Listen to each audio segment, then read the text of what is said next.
Hello दोस्तों, नमस्कार।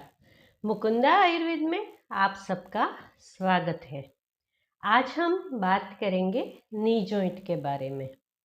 Knee pain जो है वो अभी का बहुत ही ज़्यादा करंट और सीरियस प्रॉब्लम है। आप अगर अपने आसपास देखेंगे तो बहुत सारे लोगों का एक कॉमन प्रॉब्लम है कि उनके घुटनों में दर्द है। हर फैमिली में आपको एक या दो लोग तो मिल ही जाएंगे जिनको कि घुटनों में दर्द रहता है। तो क्यों अभी ये प्रॉब्लम ज़्यादा है? क्या हम इसे रिवर्स कर सकते हैं? हम आयुर्वेद की मदद से नी पेन को ठीक कर सकते हैं?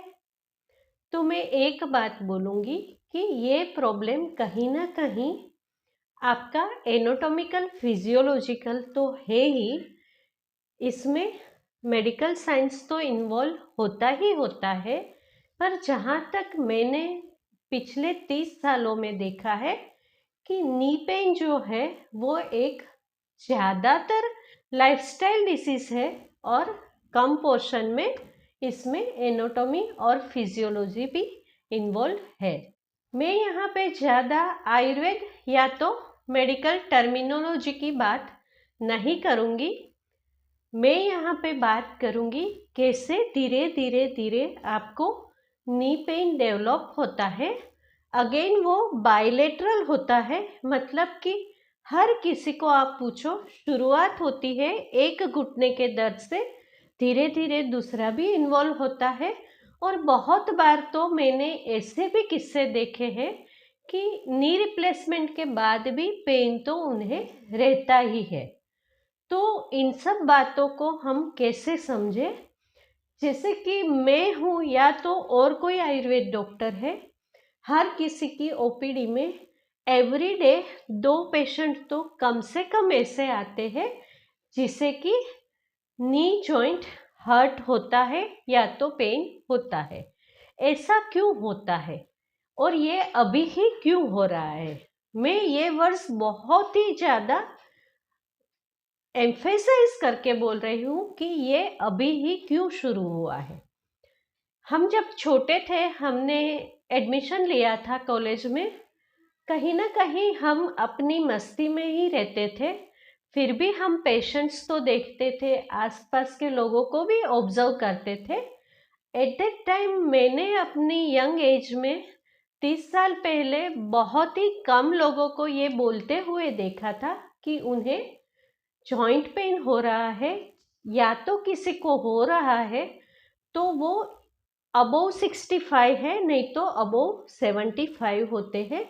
मतलब कि बहुत ही लेट एज के बाद शुरू होता है। हालांकि अभी अगर देखा जाए तो आफ्टर 45 बहुत सारे लोगों को मोटा मोटी नी पेन होता ही होता है। मैंने 45 बोला, पर इसकी थोड़ी बहुत शुरुआत होती है 35 के बाद ही। लोग एकदम से कॉन्शियस हो जाते हैं अपने बैठने में, उठने में, एक्सरसाइज में, काम करने में, कि कहीं मेरा नी हर्ट ना हो जाए, कहीं आगे जाके मुझे नी प्रॉब्लम ना हो जाए। तो आज मेरा वीडियो शायद थोड़ा लंबा बने, आप इसे थोड़ा थोड़ा रुक रुक के भी देख सकते हैं, पर प्लीज़ आप इसे लास्ट तक ज़रूर देखिए। अगर तो आपको ये यूज़फुल लगे तो आप अपने दोस्तों को और अपने फैमिली में भी इसे शेयर कीजिए। मेरी चैनल को सब्सक्राइब कीजिए। मैं बात करती हूँ करंट जो मेडिकल प्रॉब्लम्स है उसके बारे में, लाइफस्टाइल डिसऑर्डर के बारे में, लाइफस्टाइल मॉडिफिकेशन के बारे में, और आयुर्वेद न्यूट्रिशन और आयुर्वेद कॉस्मेटोलॉजी के बारे में। तो आज का टॉपिक हमारा रहेगा नी पेन। तो एक्चुअली ये नी पेन क्यों होता है, कब होता है, कैसे होता है, इसे हम कैसे रोक सकते हैं या तो कैसे रिवर्स कर सकते हैं, कैसे हम अपनी लाइफस्टाइल को मॉडिफाई कर सकते हैं और उसमें हमारा डाइट कैसा होना चाहिए। आगे हम धीरे धीरे इन सब बातों के बारे में बात करेंगे। और मैं आपको A to Z पूरा ही गाइड दूंगी कि आप अपने नी पेन को कैसे रिवर्स कर सकते हो। तो सबसे पहले आज मैं आपको बताना चाहूँगी, क्योंकि मेरी कभी कभी कोई बात से कोई हर्ट हो जाए या तो ऑफेंडेड हो जाए, इसकी बजाय मैं पहले से ही क्लियर कर दूं कि मेरी बातें यहाँ से शुरू होती है। शायद ये आपको मिरर इमेज दिख रही है, ये चरक संहिता है। मैं आयुर्वेद की बात करती हूँ, मैं वही बात करती हूँ जो मैं पढ़ी हूँ। बाकी जो मैं बात करती हूँ वो एक छोटा सा आपको किस्सा बोलती हूँ। जब मैं स्टूडेंट थी, मेरे एक बहुत अच्छे टीचर रह चुके हैं जिसे मैं अपने कहीं ना कहीं गुरु भी मानती थी। उन्होंने मुझे एक एडवाइस दिया था एज ए स्टूडेंट, वो मेरे लिए बहुत ही ज़्यादा कीमती था और आज भी मैं उसे हमेशा याद करती हूँ कि आप अपने आसपास के लोगों को बहुत ही माइन्यूटली ऑब्जर्व करो, आप अपनी प्रैक्टिस में बहुत ज़्यादा सक्सेसफुल होंगे, क्योंकि बहुत सारे प्रॉब्लम लाइफस्टाइल और लोगों की आदतों के रिलेटेड ही होता है। और जनरली एक समुदाय में, एक धर्म में, एक कास्ट में कुछ कुछ आदतें और एक फैमिली में बहुत ही ज़्यादा सिमिलर दिखने को मिलती है। इसे आप प्लीज़ ऑफेंडेड मत लेना, पर हाँ जी, कहीं ना कहीं हम बोलते हैं कि मेरे पेरेंट्स को नी पेन था इसीलिए मुझे नी पेन है। तो क्या नी पेन डीएनए में आता है, हेरिडिटी में आता है? नहीं, ये कोई डीएनए या हेरिडिटी की बात नहीं है। फिर भी ये बहुत ही वाइडली ऑब्जर्व किया गया है कि जिसके पेरेंट्स को, दादा को, दादी को, नाना नानी को नी पेन था, उसे कहीं ना कहीं एक एज के बाद नी पेन रहता है। इसका मोटा मोटी एक रीज़न ये है कि आगे से जैसे चले आ रहा है, फैमिली वैसे ही चलता है, उसकी लाइफस्टाइल ऐसे ही चलती है। कहीं ना कहीं बच्चा या तो हम बड़े, मैंने एक बार सदगुरु को ये बोलते हुए देखा है कि आफ्टर 40 या 45 आप अपने पेरेंट्स की लाइफ जीते हैं। मतलब कि धीरे धीरे धीरे धीरे आप ऐसे कन्वर्ट हो जाते हैं जैसे आपके पेरेंट्स थे, चाहे वो चलने बैठने में हो, आपकी आदतें हो, या तो आपका खाना पीना। तो जैसे ही आप वो, गलत तो कैसे बोलूं, पर कुछ चीज़ें हमेशा ही गलत होती है, उसको आगे से ही देखते आए हैं, करते आए हैं, चाहे वो न्यूट्रिशन और फूड हो या तो चाहे आपकी लाइफस्टाइल हो, तो वो आगे जाके आपकी लाइफ में सिमिलर प्रॉब्लम क्रिएट करती है। तो वैसे ही एक आदत है कि आप कैसे बैठते हो और कैसे चलते हो और कैसे खड़े रहते हो। ये बहुत महत्वपूर्ण है आपके पैरों को हर्ट करने के लिए। पैर हमारी जिंदगी का एक बहुत ही बड़ा हिस्सा है। जब भी हमारे पैर नहीं चलते या तो पैर हर्ट होते हैं, कहीं ना कहीं हमारी पूरी लाइफस्टाइल अस्त व्यस्त हो जाती है और आगे जाके हमें दूसरे भी बहुत सारे और मेडिकल प्रॉब्लम्स होते हैं, जैसे कि डायबिटीज़। क्योंकि हमारे पैर नहीं चलते, हम फिजिकल एक्सरसाइज नहीं करते हैं, तो धीरे धीरे डायबिटीज़ भी डेवलप होने लगता है। सेम वे बहुत सारी छोटी मोटी मेडिकल कंडीशन है जो कि हमारे पैर की वजह से लगती है। तो जो आगे से चले आने वाले आदतें या तो प्रॉब्लम्स है, वो है बैठने की स्टाइल या तो खड़े रहने की स्टाइल। कहीं ना कहीं आपने सुना और देखा होगा कि लेडीज को ज़्यादा नी पेन होता है कंपेरेटिवली मेल को। क्यों? आप माइन्यूटली ऑब्जर्व करोगे कि जब भी कोई मेल खड़े रहते हैं, कोई आदमी खड़ा रहता है, तो उसका जो वेट है वो बिल्कुल ही अपने दोनों पैरों पे इक्वली बांट के खड़े रहते हैं। अभी आप किचन में जाओ, अपनी मम्मी को, दादी को या तो और कोई औरत को ऑब्जर्व करो, जब भी वो खड़े खड़े काम करती है तो वो हमेशा ही अपना पूरा वेट एक ही पैर पे ज़्यादातर लेके खड़ी रहती है, चाहे वो खड़े खड़े बात कर रही हो, चाहे वो खड़े खड़े काम कर रही हो। ये एक सबसे बड़ी आदत है नी को हर्ट होने की।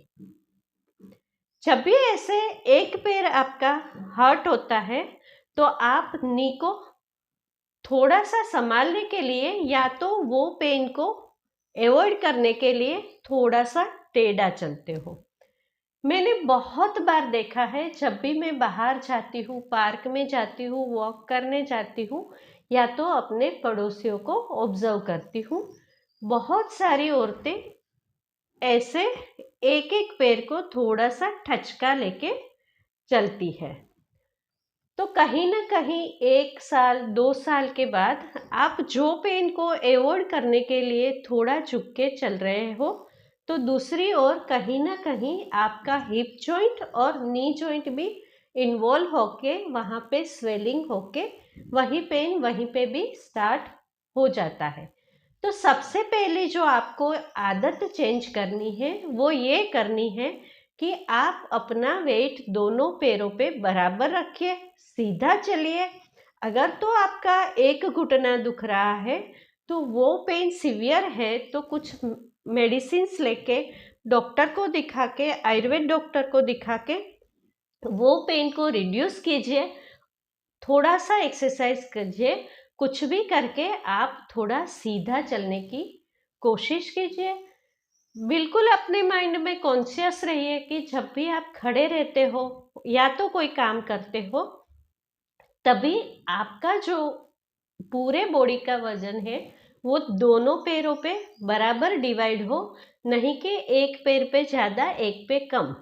ऐसा करने से आपका हिप और नी दोनों ही जॉइंट इन्वॉल्व होके आगे जाके आपको प्रॉब्लम होता है। दूसरी बात है वो है सिटिंग पोजीशन। हम कहीं ना कहीं पिछले 30 सालों में भूल ही चुके हैं कि हमारे इंडिया में इन एक्चुअल सिटिंग पोजीशन क्या होती थी। आज से 30 साल पहले कहीं ना कहीं हम दिन में 2 या 3 घंटे तो हम आलटी पालटी मार के बैठते ही थे। भगवान ने हमें जो भी जॉइंट्स दिए हैं उनकी एक पर्टिकुलर मूवमेंट है, और जब भी उसमें से कोई एक या दो मूवमेंट को हम यूज़ नहीं करते हैं तो वहाँ के स्नायु और सर्कुलेशन सब कुछ इन्वॉल्व होके स्टिफनेस आ जाती है। तो सारे जॉइंट्स की हम बात नहीं करेंगे, जैसे कि हमारे कंधे, फिर हमारे रिस्ट जॉइंट, हमारे हिप जॉइंट, नी जॉइंट और एंकल जॉइंट, ये सभी की मूवमेंट चारों ओर होती है। तो नी जॉइंट में एक है कि वो ज़्यादा इस तरफ नहीं मुड़ सकता, आगे की तरफ ज़्यादा नहीं मुड़ता, पर कहीं ना कहीं साइड साइड में भी मुड़ता है और अंदर की तरफ तो पूरा ही मुड़ जाता है। तो आप सोचो कि उसमें से आप कितनी मूवमेंट को यूज़ करते हो। ज़्यादातर हम या तो खड़े रहते हैं, चलते हैं, जो कि हमारी चाल हमेशा आगे की ओर होती है। बैठते हैं तो हम ज़्यादातर सोफे का यूज़ करते हैं, या तो फिर हम बेड पे बैठते हैं तो पैरों को फैला के बैठते हैं, और अदरवाइज हम हमारे वर्क स्पेस में हम चेयर पे बैठते हैं जहाँ पे हमारे पैर 90 डिग्री पे रहते हैं, पैर मतलब कि नी जॉइंट। तो आचार्य चरक के मुताबिक, और एक जो मैंने बुक पढ़ी थी सिद्धा, इंडियन सिद्धा, उसके मुताबिक नी जॉइंट को हर्ट करने का सबसे बड़ा रीज़न है हमारी इनकरेक्ट पोजीशन। जब भी हमारे नी ज़्यादा से ज़्यादा 90 डिग्री पे रहते हैं तब ये बहुत ही जल्दी घिसते हैं, और हमारे जो पटेला होती है, जिसे हम कैप बोलते हैं नी की, या तो ढकनी बोलते हैं, उसे कहीं ना कहीं स्पेस नहीं मिलती है और वो हर्ट होती है। अभी मैं बताती हूँ कैसे हम करेक्ट पोजीशन को बैठने के लिए यूज़ कर सकते हैं। आपने देखा होगा कि पूरे एशियन कंट्रीज़ में मैं काउंट करूँगी टर्की से लेके आगे आगे चाइना से लेके इंडोनेशिया तक सारे कंट्री में कहीं ना कहीं हमारी लाइफस्टाइल आयुर्वेद के रिलेटेड थी, या तो मोटा मोटी आप बोल सकते हैं कि हिमालय की दोनों ओर जो संस्कृतियाँ थी, चाहे वो पाकिस्तान से लेके टर्की तक हो, चाइना की ओर हो, और आगे बढ़ के कुछ न कुछ रशिया की ओर हो, और इंडिया में, तो वहाँ पे सिद्ध और संतों का बहुत प्रभाव था। और कहीं ना कहीं इसी की वजह से हमारी संस्कृति और हमारी लाइफस्टाइल बहुत ही ज़्यादा आयुर्वेद के साथ कनेक्टेड है। तो जब भी हम ये सारे कंट्री में देखते हैं तो ये लोग, अभी की बात हम नहीं कर रहे, अभी ज़्यादा हम वेस्टर्न कल्चर के इन्फ्लुएंस में आ गए हैं, तो हमारी आदतें धीरे धीरे कहीं ना कहीं बदल गई है। तो सबसे पहले एक था कि हम एशियन टॉयलेट यूज़ करते थे। दूसरी बात थी कि हम अपना खाना ज़मीन पे बैठ के खाते थे, और ज़्यादातर हम काम भी करते थे तो ज़मीन पे बैठ के करते थे, ना कि हम टेबल और चेयर का यूज़ करते थे। तो ये सब चीज़ों की वजह से नी जॉइंट कम से कम इफ़ेक्ट करते थे। जब भी आफ्टर टॉयलेट इंडिया और ईस्टर्न कंट्री की बात करें तो हम लोग कम से कम टॉयलेट पेपर का यूज़ करते थे। पानी का यूज़ करना बहुत ही ज़रूरी था। उसके बाद नहाना कुछ कुछ धर्म में उससे भी ज़्यादा ज़रूरी था। क्यों? क्योंकि जब भी हम अपने बोवेल को इवेक्यूएट करते हैं उस टाइम पे हमारा वायु कहीं ना कहीं डिस्टर्ब होता है, और जब भी हम वायु डिस्टर्ब होता है तो हम थोड़े से हिल जाते हैं। एट दैट टाइम हम ठंडे पानी से वो वायु को थोड़ा शांत कर सकते हैं। आपने कहीं देखा होगा कोई एकदम से गिर जाता है, डर जाता है, मूर्छित हो जाता है, तो हम उस पर ठंडा पानी छिड़कते हैं, वायु शांत होके वो आंखें खोल देता है। तो ये जो बात थी वो क्लीनलीनेस की नहीं थी बिल्कुल ही, उसके साथ साथ एक ये बड़ा साइंस इन्वॉल्व था कि जब भी आप पानी से अपने आप को क्लीन करते हो तो वायु कहीं ना कहीं शांत हो जाता है। दूसरी चीज़, जब भी हम एशियन टॉयलेट को यूज़ करते हैं हमारे बाउल बहुत अच्छे से क्लीन हो जाते हैं, और हमारे बॉडी में से जो टॉक्सिन बनने की स्पीड है वो कहीं ना कहीं कम हो जाती है।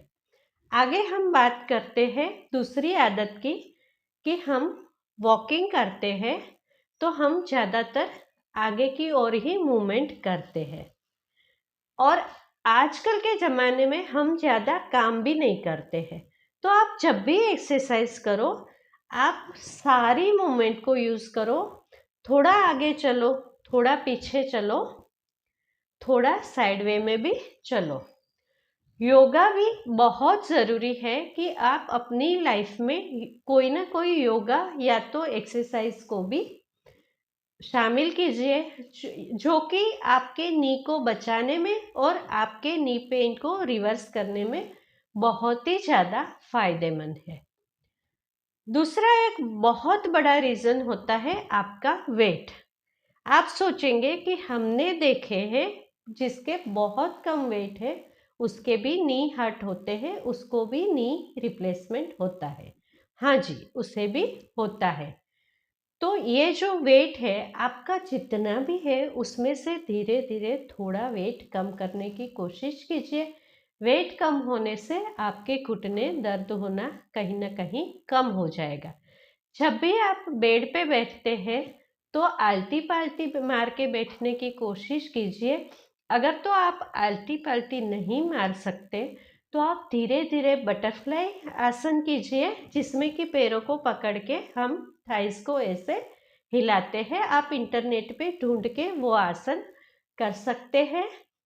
आगे आप उत्तान पादासन कीजिए, सीधा सो के पैरों को ऊपर उठा के, उससे भी आपका सर्कुलेशन कहीं ना कहीं करेक्ट होके आपका नी पेन कम होता है। दूसरी अगर बात करें तो टेक्निकल बात करेंगे कि हमारी उम्र हो गई, हमारे घुटने घिस गए। हाँ जी, उम्र होते होते हमारी स्किन, हेयर, घुटने, इंटरनल ऑर्गन सब कुछ धीरे धीरे घिस जाता है, तो उसका कहीं ना कहीं तो इफेक्ट होता ही है। पर जब भी आपके घुटने घिसते हैं तो आपको थोड़ी बहुत मूवमेंट और रेंज में प्रॉब्लम हो सकती है। जहाँ तक बात रही पेन की, तो अगर तो आपका नी आपको पेनफुल है तो कहीं ना कहीं स्वेलिंग है, इन्फ्लामेशन है, सर्कुलेशन डिफेक्ट है, कुछ न कुछ तो है ही। जब भी हम जॉइंट की बात करते हैं तो आप पटेला को रिप्लेस करते हो, फिर भी आपको नी पेन क्यों रहता है? क्योंकि एक बार बहुत शांति से सोचिए, हमें जब साइटिका होता है तो क्या होता है?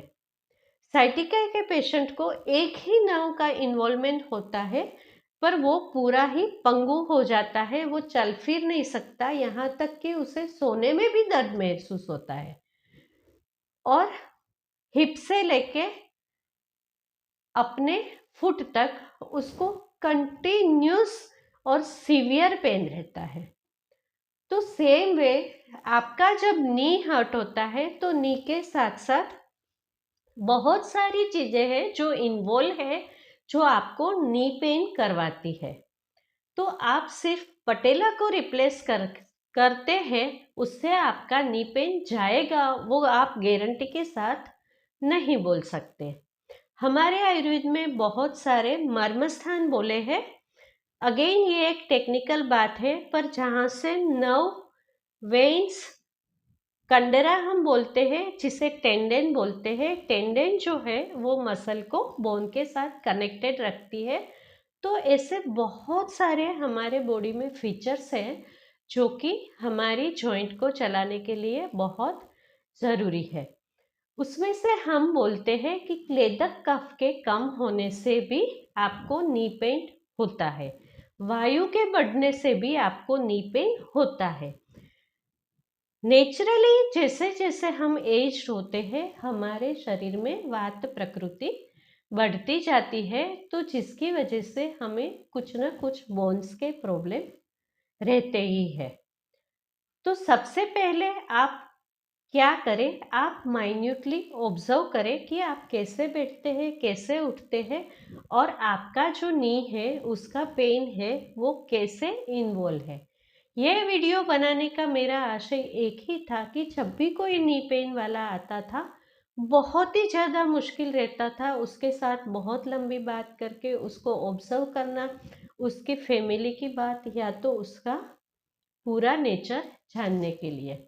तो कहीं ना कहीं ये वीडियो को देख के आप सब लोग अपने आप को खुद ही खुद ठीक कर सकते हो, या तो कुछ न कुछ आप जो भी गलत है उसे करेक्ट कर सकते हो। तो हम जहाँ पे स्टॉप हुए थे, दूसरा एक आसन है शवासन। जब भी आपको ज़्यादा पेन हो, कहीं भी, नहीं कि नी पेन हो या तो कोई इन्फेक्शन हो, अगर तो कोई आपको बीमारी हो, तो सबसे पहला कुछ करना है तो वो करना है शवासन। शवासन को कहीं ना कहीं आप रिलैक्सिंग पोज बोल सकते हैं। आप जितना रिलैक्सिंग पोज में आओगे उतना ही आपका बॉडी अपने आप को हील करने की कोशिश करेगा। तो कुछ टाइम पर आप शवासन कीजिए, 2 या 3 दिन में आपका कहीं ना कहीं मोटा मोटी 40% प्रॉब्लम सोल्व हो जाएगा। उसके बाद आप ऐसे आसन कीजिए कि जिसमें आपकी नी पे ज़्यादा स्ट्रेन ना आए। अगर तो आप बिलो 35 है और आपके लिए पॉसिबल है तो आप एशियन टॉयलेट का यूज़ कीजिए। अगर तो आपके नी हर्ट होने ऑलरेडी शुरू हो गए हैं तो मैं आपको एडवाइस करूँगी कि आप एशियन टॉयलेट को अवॉइड कीजिए और कमोड का यूज़ कीजिए। और आप जहाँ तक हो सके 2 बार सुबह और शाम को चलने की कोशिश कीजिए, जिससे कि आपका बाउल बहुत अच्छे से क्लियर रहे और कहीं ना कहीं आप नी पेन से थोड़ा सा एक टॉक्सिन जो बॉडी में डेवलप होता है उससे आप फ्री हो पाए। आगे की बात रही विटामिन डी। जैसे कि मैंने पहले भी बोला है कि कहीं ना कहीं हम हाई राइज बिल्डिंग में रहते हैं, सन को अवॉइड करते हैं, जिसकी वजह से हमारे बॉडी में विटामिन डी की कमी रहती है। तो कैल्शियम और विटामिन डी को बैलेंस रखिए। अगर तो आपके शरीर में बहुत ही ज़्यादा वात बढ़ रहा है तो वात शामक औषधियों का सेवन कीजिए। एक सबसे बड़ा क्वेश्चन है, या तो सेल्फ मेडिकेशन भी मैं बोल सकती हूँ, जो कि बहुत प्रसिद्ध है। रात को आप मेथी को भिगो के रखो, सुबह उसका पानी पी लो। बहुत अच्छी बात है, मेथी के बहुत सारे फायदे हैं, पर जिसको भी पित्त प्रकृति है उसे ये अवॉइड करना चाहिए, क्योंकि मेथी की वजह से आपको बहुत ज़्यादा एसिडिटी हो सकती है। अगर तो आप ड्राइविंग कर रहे हो या तो आपका ऑफिस वर्क है, आप बहुत लॉन्ग टाइम तक कंप्यूटर पे बैठ के काम कर रहे हो, या तो आपको चेयर पे ज़्यादा बैठने की आदत है, और नहीं तो आप ऐसे हैं जो कि निवृत्त है, आपके पास बहुत ही अच्छे से टाइम है, ज़्यादा से ज़्यादा टाइम आप बेड पे रहते हैं। ये सारी सिचुएशन में मेक श्योर करें कि आफ्टर एवरी आवर आप थोड़ा सा खड़े होके इधर उधर मूवमेंट करें। कंटिन्यूस एक ही जगह पे नहीं बैठना है। जो कि लोग बुजुर्ग हैं और ज़्यादातर बेड पे रहते हैं, उसे एक एडवाइस है कि सोने की जगह पे वो कुछ तकिया या कोई रेस्टिंग पोजीशन में बैठना पसंद करें। अपने पैरों को सीधा रखें, हो सके तो आल्टी पाल्टी मारे। अगर तो आल्टी पाल्टी नहीं मार सकते तो जितना भी फोल्ड कर सकते उतना फोल्ड करें। हम अगर जो मूवमेंट को यूज़ नहीं करेंगे वहाँ पे स्टिफनेस आएगी। तो अगर तो आप सोच लो कि ये आपका बीच वाला नी जॉइंट है, तो उसके बीच में पटेला है, और ये थाई बोन है, और ये आपका शिन बोन है। तो आप उसे कहीं ना कहीं ये और ये पोजीशन को छोड़ के और कहीं यूज़ नहीं करते, जबकि ये ऐसे भी होता है, ऐसे भी होता है। सेम वे हमारा जो हिप मूवमेंट है वो चारों ओर होता है। तो बहुत ज़्यादा इम्पोर्टेंट है कि आप सारी मूवमेंट्स का यूज़ कीजिए, छोटी मोटी एक्सरसाइज कीजिए और अपने जॉइंट को एक्टिव रखिए। अभी एक और बहुत ज़्यादा बहुत बहुत इम्पोर्टेंट बात है कि क्या हमारा नी पॉइंट का हमारे माइंड के साथ या तो हमारे नेचर के साथ कुछ कनेक्शन है? हाँ जी, बहुत बड़ा कनेक्शन है, क्योंकि मन है वही शारीरिक रोगों का कारक कहीं ना कहीं है, या तो बहुत ज़्यादा है। मैं ऐसे बात कर सकती हूँ। जब भी हम ज़्यादा स्ट्रेस में होते हैं, गुस्से में होते हैं, तो साथ ही साथ हमारे सारे मसल्स और बॉडी पार्ट भी स्ट्रेस में आ जाते हैं। एट दैट टाइम कहीं ना कहीं हम अपने जॉइंट्स को ज़्यादा हर्ट करते हैं। उसी की वजह से इन्फ्लामेशंस और स्वेलिंग्स आता है, बॉडी में वात दोष बढ़ता है, पित्त दोष भी बढ़ता है, और पित्त दोष और वात दोषों का कनेक्शन से स्वेलिंग भी शुरू हो जाता है। दोनों को मिला के कहीं ना कहीं आपको बहुत सारे मेडिकल प्रॉब्लम्स धीरे धीरे शुरू हो ही जाते हैं। तो आप अपने आप को रिलैक्स रखिए, अपने बॉडी को भी रिलैक्स रखिए, और कहीं ना कहीं आप ऐसे ही अपने जो प्रॉब्लम्स है उसको कहीं ना कहीं करेक्ट कर सकते हैं। तो ये तो बात हुई स्ट्रेस की। तो आप कुछ न कुछ शवासन कीजिए, मेडिटेशन कीजिए, डीप ब्रीदिंग कीजिए, और अपने आप को रिलैक्स रखिए, ताकि आपका वायु बैलेंस में रहे और आपको कम से कम वात रोगों से ग्रसित होना पड़े। दूसरी एक बात है कि खाने की। हाँ जी दोस्तों, बहुत ज़्यादा हमारी खाने पीने की जो आदत है वो भी कहीं ना कहीं हमारे मेडिकल प्रॉब्लम के साथ कनेक्टेड है। तो आपका न्यूट्रिशन कैसा होना चाहिए? जब भी किसी को प्रॉब्लम होता है तब वो बोलते हैं कि वायु कैसे कम होता है, वात दोषों के रिलेटेड क्या खाना है, हमें क्या खाना चाहिए, क्या नहीं खाना चाहिए। या तो ज़्यादातर मोटी लोग पूछते हैं कि हमें कोई ऐसी दवाई बताओ जिससे कि हमारे घुटने थोड़े सही रह सके। तो मैं पहले भी बोल चुकी हूँ, अपने बहुत सारे वीडियो में बोल चुकी हूँ, कुछ खाने से, कुछ गोली लेने से, कोई पाउडर दवाई लेने से, या तो इवन आप नी रिप्लेसमेंट भी करा लो, आपका नी पेन 100% करेक्ट नहीं होगा। आपको अपने आप को बदलना होगा और वो बदली हुई आदतों को बहुत लंबे समय तक ऐसे ही सस्टेन करना होगा। लंबे समय तो क्या, जो अच्छी चीज़ है वो हमेशा ही साथ रहनी चाहिए।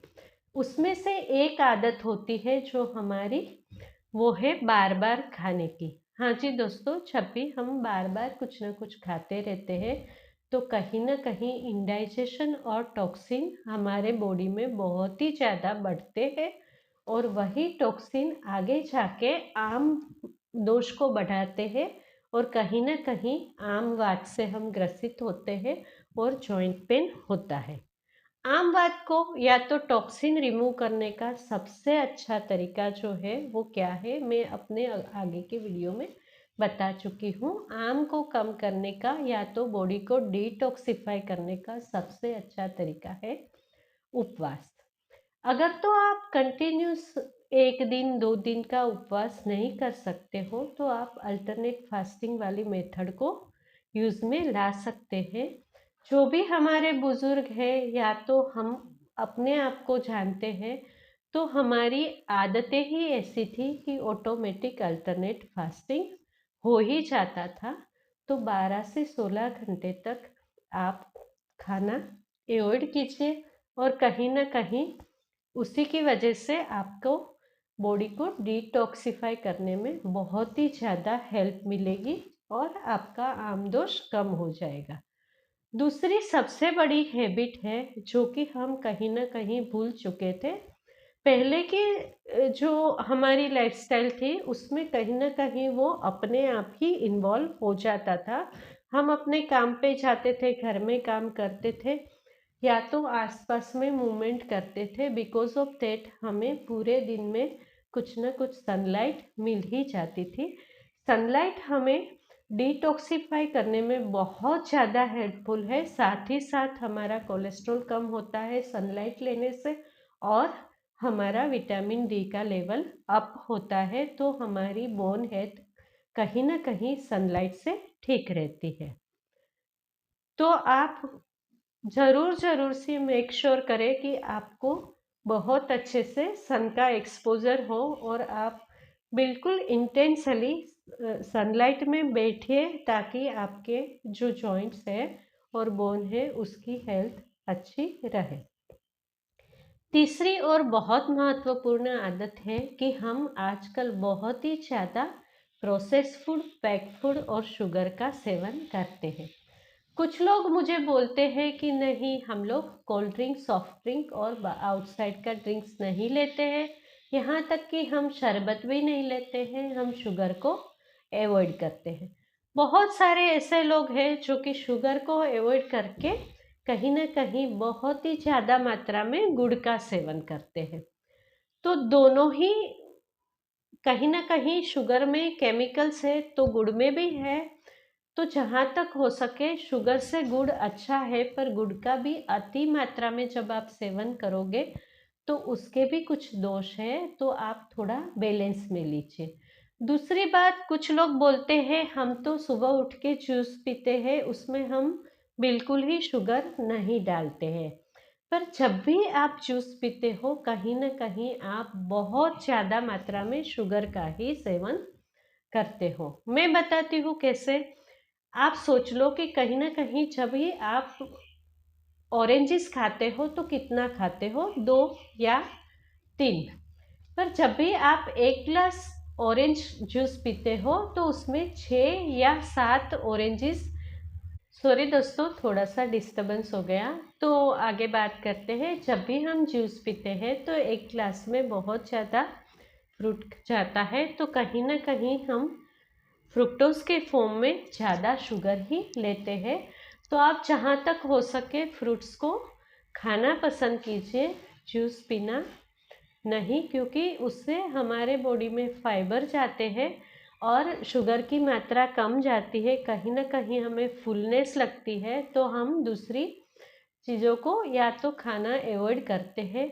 सेम वे आप नमक जो खाते हैं वो नमक भी कहीं ना कहीं आपको हर्ट करता है। तो जो भी आप पैक फूड या प्रोसेस फूड खाते हैं, मैं पहले भी बता चुकी हूँ, वो उसमें बहुत ही ज़्यादा सॉल्ट का अमाउंट होता है। तो आप प्रोसेस फूड को खाना कम कीजिए। जिसमें बहुत ज़्यादा प्रिजर्वेटिव और एडिटिव्स होते हैं, ऐसा फूड कहीं ना कहीं आप अवॉइड कीजिए। साथ ही साथ आप अपने डेली के खाने में आप 2 बार जो खाते हैं उसके बीच में एक चौकस डिस्टेंस रखिए, और जो समय का डिस्टेंस है उसमें आप बीच बीच में कुछ भी मंचिंग नहीं करना चाहिए। ज़्यादातर हो सके आप 2 बार खाना खाइए पक्का मील, और बीच बीच में 2 बार आपको अगर तो भूख लगती है तो उस टाइम पे आप फ्रूट्स, सीड्स या तो ड्राई फ्रूट्स का सेवन कर सकते हैं। एक और क्वेश्चन आता है कि क्या सात्विक फूड है वो हेल्दी फूड है? क्या सात्विक मोमेंट है वो हमारे लिए महत्वपूर्ण है? उससे हम क्या हेल्दी रह सकते हैं, अपना डायबिटीज और जॉइंट पेन को अवॉइड कर सकते हैं? तो इसके बारे में हम ज़्यादा बात नहीं कर सकते, क्योंकि हम परफेक्टली नहीं जानते जो लोग सात्विक मूवमेंट चलाते हैं वो कैसे चलाते हैं। पर मैं मोटा मोटी ऐसे बोल सकती हूँ कि ये जो आचार्य चरक है उसने जो फूड गाइड दिया है, तो उसमें सबसे पहले एक बात लिखी है कि शाका शुष्का। तो जो शाक वर्ग है, वेजिटेबल्स है, वो चाहे आपको बहुत ही ज़्यादा वाटरी लगे, पर अल्टीमेटली वो आपके बॉडी में ड्राइनेस लाता है और कहीं ना कहीं वात दोष को बढ़ाता है। इसीलिए शाक को घी या तेल में यमलम भुंजितम गृहीत्वा थोड़ा सा सोटे करके उसमें वातनाशक औषधियों को या तो मसाले को मिला के ही खाना चाहिए। तो मेरे लिए एक बात तो बहुत ही पक्की पक्की है कि कहीं ना कहीं मैं ये बात से बिल्कुल सहमत नहीं हूँ कि आप वेजिटेबल का जूस पियो। उससे धीरे धीरे आपका बॉडी वेट तो कम होता है, पर आपके बॉडी में ड्राइनेस होके वात दोष बहुत ही ज़्यादा बढ़ जाता है। तो ये वेजी जूस पीने से हम लोगों को, या तो मेरे साथ बहुत सारे मेरे आयुर्वेद दोस्त भी इसके साथ सहमत हो गए कि वेजिटेबल जूस हमें नहीं पीना चाहिए। दूसरी जो एक बात है कि शायद मैं पक्का पक्का नहीं बोल सकती कि सात्विक मूवमेंट वाले या तो जो कच्चा खाने को बोलते हैं उसका एक और उसका स्टेप है कि आपको एनिमा लेना है, और वो एनिमा वाटर एनिमा होता है। मैं वाटर एनिमा को बिल्कुल प्रमोट नहीं करती हूँ। आयुर्वेद जब बस्ती करवाता है तो उसमें औषधियाँ, हानि और कहीं ना कहीं स्नेह माने मेडिकेटेड घी और मेडिकेटेड ऑयल भी इन्वॉल्व होता है। इन सारी चीज़ों का कॉम्बिनेशन होके वो कहीं ना कहीं आपको बहुत ही ज़्यादा आपके इंटेस्टाइन को स्ट्रेंथ देता है और डिटॉक्सिफाई करता है। पर जब भी आप वाटर एनिमा लेते हो तो जो आपका गट क्लियर होता है, साथ ही साथ आपके गट बैक्टीरिया भी धीरे धीरे ख़त्म होते जाते हैं। तो उससे कहीं ना कहीं आपको ब्लोटिंग की और इंडाइजेशन की समस्या लंबे टाइम के बाद शुरू हो सकती है। ये बात को हम आगे ज़्यादा नहीं बढ़ाएंगे। अभी हम ट्रीटमेंट की बात करते हैं कि अगर तो आपके नी बहुत ज़्यादा हर्ट हो रहे हैं तो आपको कौन सी ट्रीटमेंट लेनी चाहिए। आपको जो भी अच्छा लगे, आप एलोपैथी डॉक्टर के पास जाइए या तो आयुर्वेदाचार्य के पास जाइए, वो आप पे निर्भर है।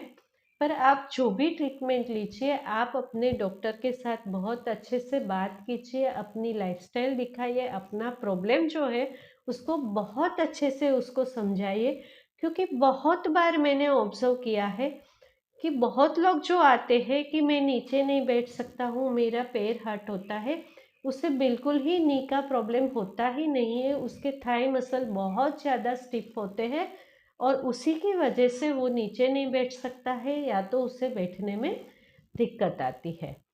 तो जब भी अगर तो आयुर्वेद उपचार की या तो आयुर्वेद ट्रीटमेंट की बात करें, बहुत अच्छे से मैं आपको रेकमेंड करूँगी कि आप कोई बहुत अच्छे आयुर्वेद डॉक्टर के पास ही जाके दवाई लीजिए या तो पंचकर्म कराइए।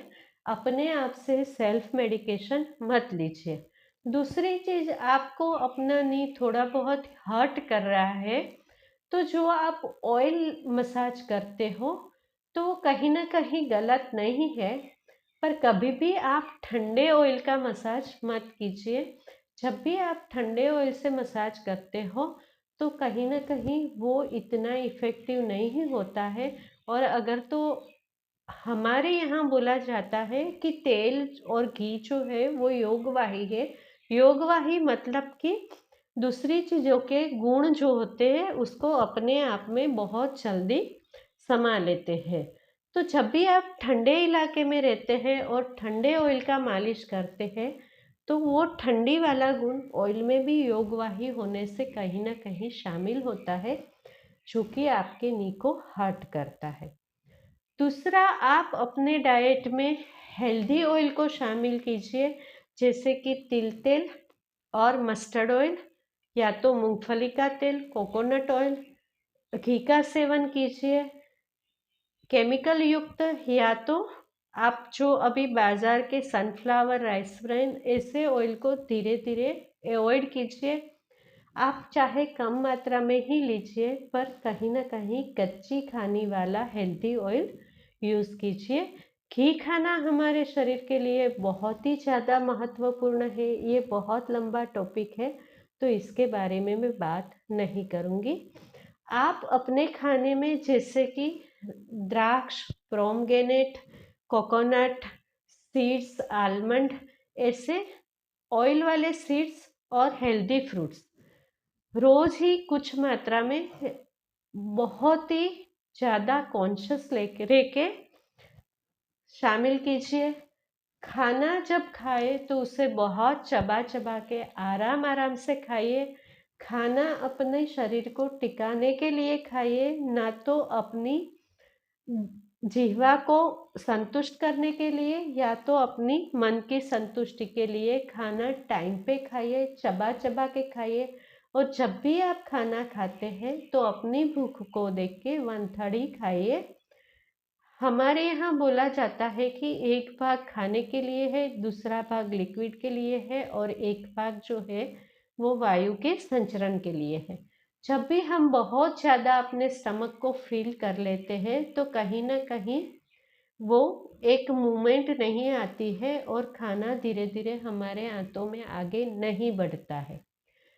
कॉन्स्टिपेशन को अवॉइड कीजिए, खुली हवा में घूमिए, अपने आप को रिलैक्स रखिए। मैं ज़्यादा मेडिसिन्स के बारे में बात नहीं करने वाली, क्योंकि सारी मेडिसिन्स पेटेंट होती है और मैं हमेशा ही बोलती हूँ, चाहे आयुर्वेद हो या एलोपैथी हो, सेल्फ मेडिकेशन ऑलवेज अवॉइड करना चाहिए। अ- अगर तो आपको कोई बोल रहा है कि मेरा नी पेन ये ऑयल से करेक्ट हुआ तो आप ये ऑयल लगा लो, आपको ऐसी बातें नहीं माननी चाहिए। जब भी स्वेलिंग होता है तभी आयुर्वेद मसाज करने को बिल्कुल ही मना करता है। सेम वे, अगर तो आपके घुटने में पानी भर गया है तो मसाज नहीं करना चाहिए। साथ ही साथ सनलाइट आपको लेनी चाहिए, डायरेक्ट और इनडायरेक्ट, इससे कहीं ना कहीं स्वेलिंग कम होता है। दूसरी बात है, जो इन्फ्लामेटरी फूड है उसे आप अवॉइड कीजिए। इन्फ्लामेटरी फूड कौन सा है वो आप सर्च कर सकते हो। बहुत सारे हम ऐसे फूड आइटम्स लेते हैं जो कि हमारे बॉडी में ऐसे ही ऐसे इन्फ्लामेशंस और टॉक्सिन को बढ़ाता है। आगे और एक बात है कि अब जब भी आप बैठते हो या तो खड़े रहते हो, आप अपनी स्पाइन को सीधा रखने की कोशिश कीजिए। कहीं ना कहीं आपके शरीर में इससे आपका प्राण प्रवाह बिल्कुल ही करेक्ट होता है और सर्कुलेशन भी आपकी सही रहती है, ऑक्सीजन का डिस्ट्रीब्यूशन सही रहता है, तो आपकी हेल्थ अच्छी रहती ही है। दोस्तों, मेरे ऐसे ही वीडियो देखने के लिए मेरी चैनल को सब्सक्राइब कीजिए, शेयर कीजिए। नीचे आप अपने प्रॉब्लम को या तो अपने डाउट्स को कमेंट कर सकते हो, मुझे क्वेश्चंस पूछ सकते हो। मेरा ये वीडियो ध्यान से देखने के लिए आपका धन्यवाद।